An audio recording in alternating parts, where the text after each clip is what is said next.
Day 19.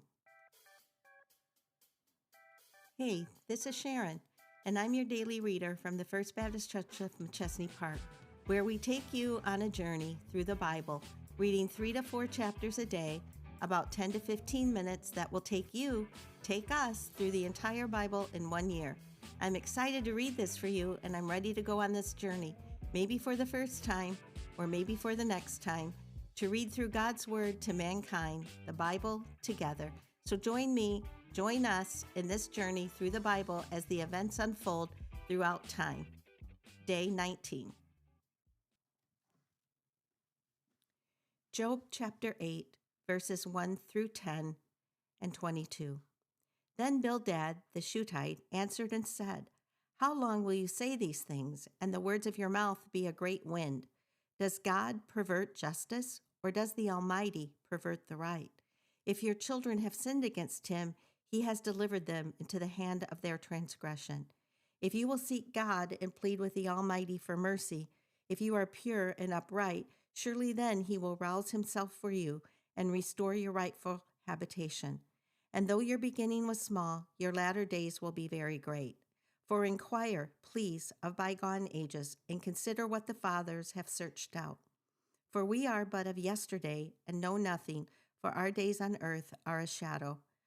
Will they not teach you and tell you and utter words out of their understanding? Can papyrus grow where there is no marsh? Can reeds flourish where there's no water? While yet in flower and not cut down, they wither before any other plant. Such are the paths of all who forget God. The hope of the godless shall perish. His confidence is severed, and his trust is a spider's web. He leans against his house, but it does not stand. He lays hold of it, but it does not endure. He is a lush plant before the sun, and his shoots spread over his garden. His roots entwine the stone heap. He looks upon a house of stones. If he is destroyed from the place, then it will deny him, saying, I have never seen you. Behold, this is the joy of his way, and out of the soil others will spring. Behold, God will not reject a blameless man, nor take the hand of evildoers. He will yet fill your mouth with laughter and your lips with shouting. Those who hate you will be clothed with shame, and the tent of the wicked will be no more. Chapter 9. Then Job answered and said, Truly I know what it is so. But how can a man be in the right before God? If one wished to contend with him, one could not answer him once in 1,000 times. He is wise in heart and mighty in strength, who has hardened himself against him and succeeded.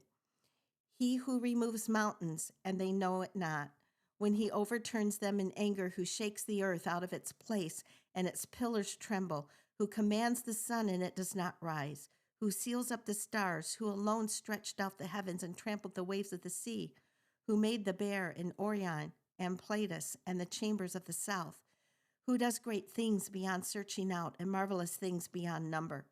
Behold, he passes by me, and I see him not. He moves on, but I do not perceive him. Behold, he snatches away. Who can turn him back? Who will say to him, What are you doing? God will not turn back his anger. Beneath him bowed the helpers of Rahab. How then can I answer him, choosing any words with him? Though I am in the right, I cannot answer him. I must appeal for mercy to my accuser. If I summoned him and he answered me, I would not believe that he was listening to my voice, for he crushes me with a tempest and multiplies my wounds without cause. He will not let me get my breath, but fills me with bitterness. If it is a contest of strength, behold, he is mighty. If it is a matter of justice, who can summon him? Though I am in the right, my own mouth would condemn me.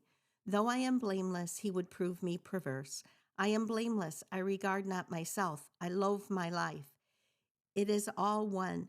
Therefore I say, he destroys both the blameless and the wicked.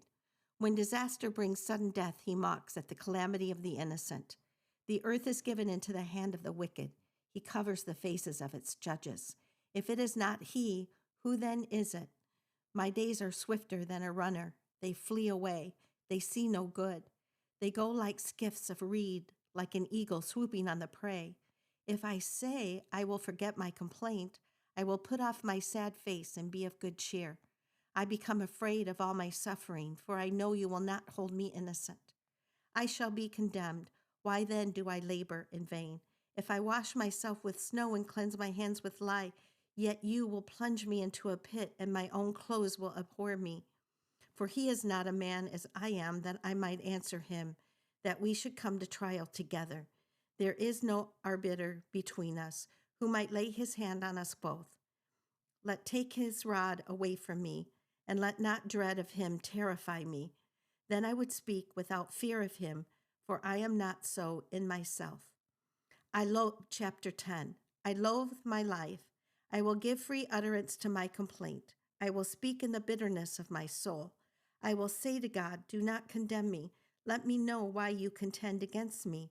Does it seem good to you to oppress, to despise the work of your hands and favor the designs of the wicked? Have your eyes of flesh? Do you see as man sees? Are your days as the days of man, or your years as a man's years? That you seek out my iniquity and search for my sin?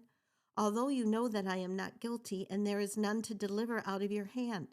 Your hands fashioned and made me, and now you have destroyed me altogether. Remember that you have made me like clay, and you will return me to the dust. Did you not pour me out like milk and curdle me like cheese? You clothed me with skin and flesh and knit me together with bones and sinews. You have granted me life and steadfast love, and your care has preserved my spirit. Yet these things you hid in your heart. I know that this was your purpose. If I sin, you watch me and do not acquit me of my iniquity. If I am guilty, woe to me. If I am in the right, I cannot lift up my hand, for I am filled with disgrace and look on my affliction. And were my head lifted up, you would haunt me like a lion, and again work wonders against me.